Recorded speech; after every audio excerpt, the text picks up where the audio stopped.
Get him out of my party.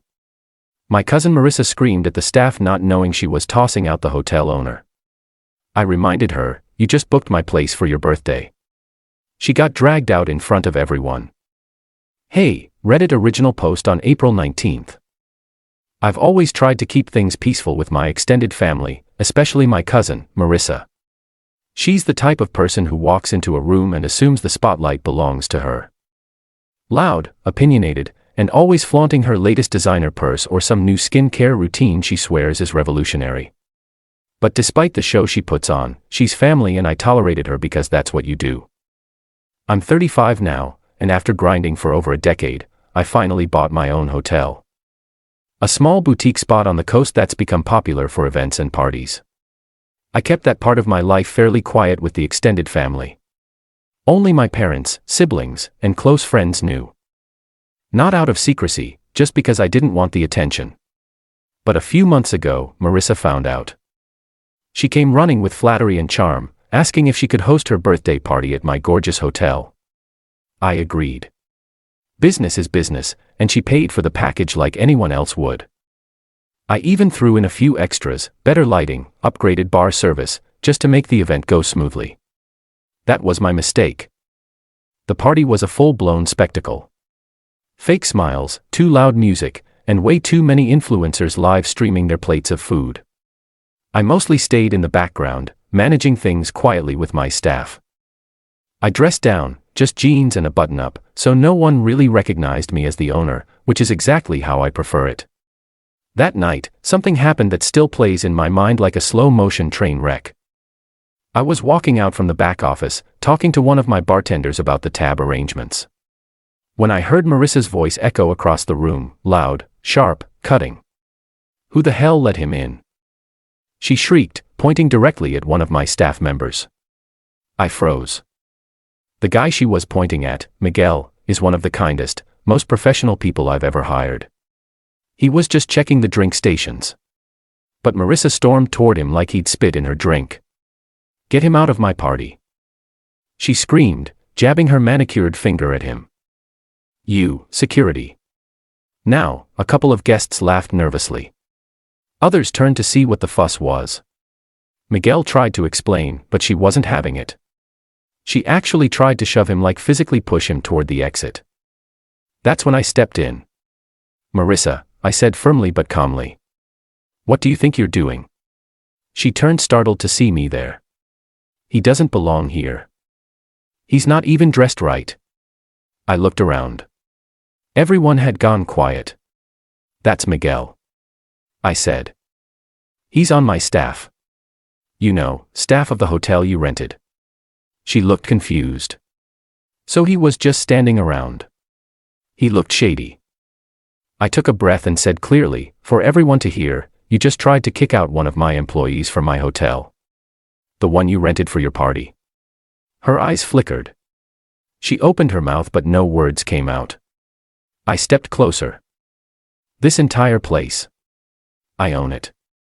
Every square foot. And you who didn't even thank me for the discount or the favors I added just embarrassed a man who works for me in front of 60 people. She went pale. Marissa, I continued, keeping my tone cold now. You don't get to treat people like trash just because you're the center of attention for a night. You can finish your cake somewhere else. The silence in the room was deafening. A few people were filming on their phones. I didn't care. I motioned to the security team. Please escort her out. And just like that, my cousin, birthday crown and all, was led out of the hotel. Heels clicking against the tile floor as the entire party watched. Her friends stood frozen. A few tried to follow her but most stayed behind, unsure what to do. I looked around, then turned to Miguel. You okay? He nodded, shaken but grateful.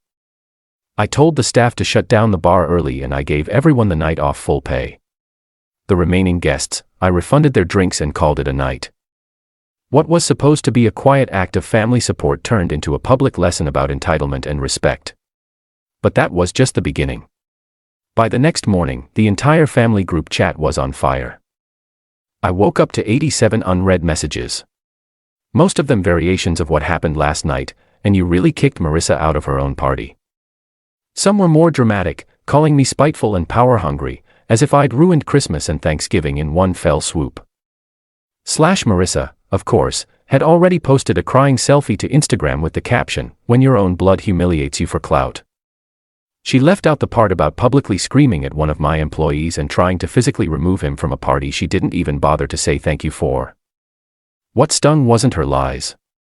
It was how many people blindly took her side. My Aunt Linda, her mother, called me a disgrace to the family. My uncle texted me a Bible verse. Even some cousins I barely talked to jumped in, talking about how I've changed since becoming successful. Only a handful of people stood up for me.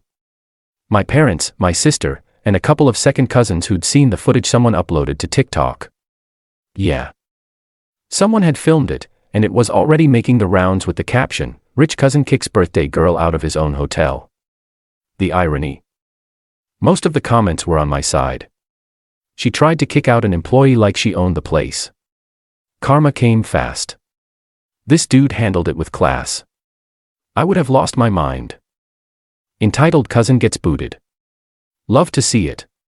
Still, I wasn't looking for online validation. I was angry.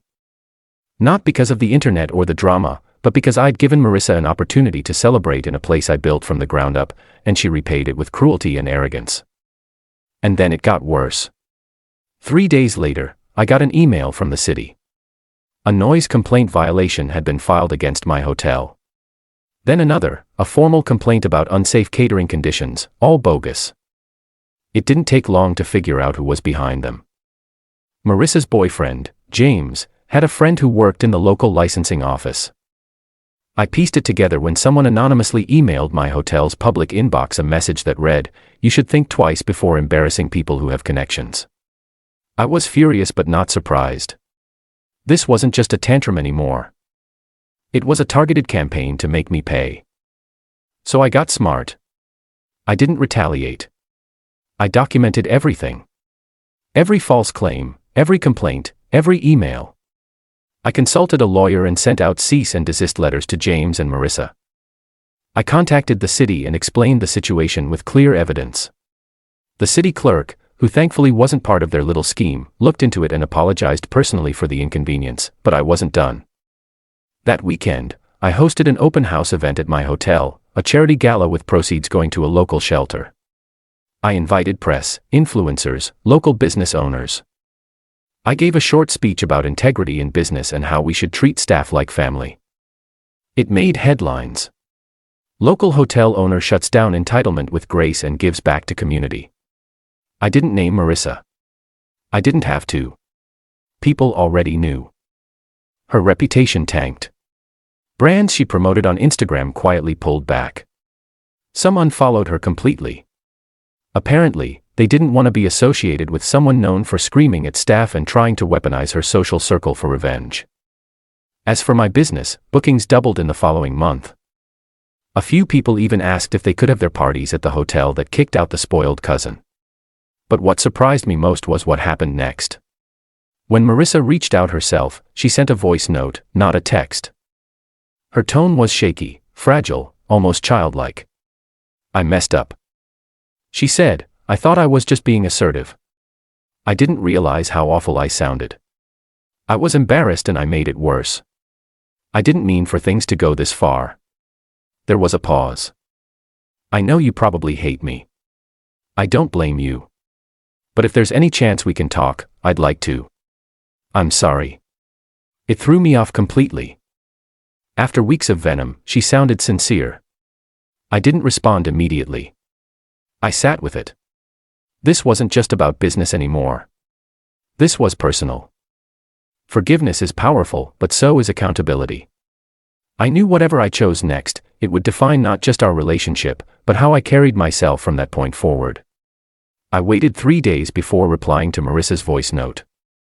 Not because I wanted to punish her, but because I needed time to figure out if I wanted to open that door again. A door she'd slammed in my face with entitlement, insults, and attempted sabotage. But I kept coming back to the same thought. Was she really sorry or just sorry she got caught?